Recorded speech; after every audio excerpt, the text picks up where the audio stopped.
கம்ரு அரோரா அப்படின்ற 2 நபர்கள் கிட்ட பேசாமையும் அவங்க ஏதாவது பேசினாலும் வந்து ஓ அப்படிங்களா வெரி குட் அப்படின்னு சொல்லிட்டு போறதையும், குறிப்பா கம்ரு கிட்ட வெளியில போனாலும் பேசக்கூடாது அப்படிங்கிற முடிவுல தான் நான் இருக்கிறேன். And I hold by it. அம்மா, நடந்தது நடந்ததாவே இருக்கட்டும். அதனால இவங்க எங்க இருக்கிறாங்களோ அந்த திசை பக்கம் நான் இருக்கவே கூடாதுன்னு முடிவு பண்ணிட்டேன். அப்புறம் தான் வந்து என்னுடைய மைண்ட் வந்து கிளியரா இருக்கும். அதனால நான் ஸ்டில் அதே முடிவுல தான் நான் இருக்கிறேன்.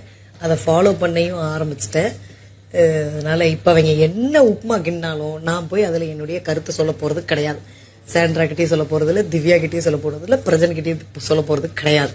ஸோ இது உனக்கு தெரிஞ்சா போதுமா, ஓகேவா? அதனால இவங்க இதை சுத்தியே வந்துதான் பேசிட்டு இருப்பாங்கன்னா அதுக்கு நான் ஆள் இல்லை. அதனால ஒதுங்கி வந்தாச்சு, விலகி வந்தாச்சு.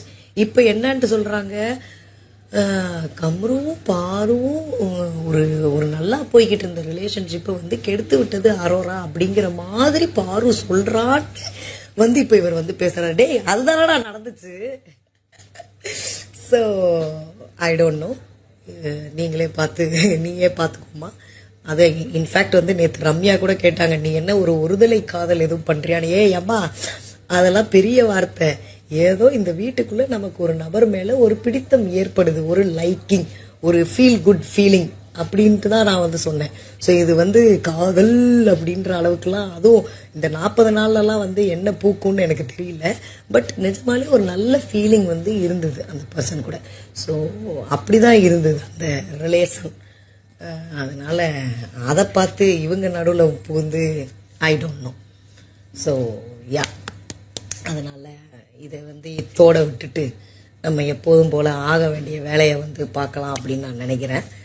ஸோ பேசுனதையே வேற விஷயமே கிடைக்காது போல இருக்கு. அதாவது தன்னை எப்படி நியாயப்படுத்திக்கலாம் அப்படி பார்த்தா, நான் வாரம் வாரம் வந்து ஒன்னா வந்து சொல்லி நான் இந்த இடத்துல நல்லவன், நான் இந்த இடத்துல கெட்டவன், நான் இந்த இடத்துல பண்பானவன் அப்படின்னு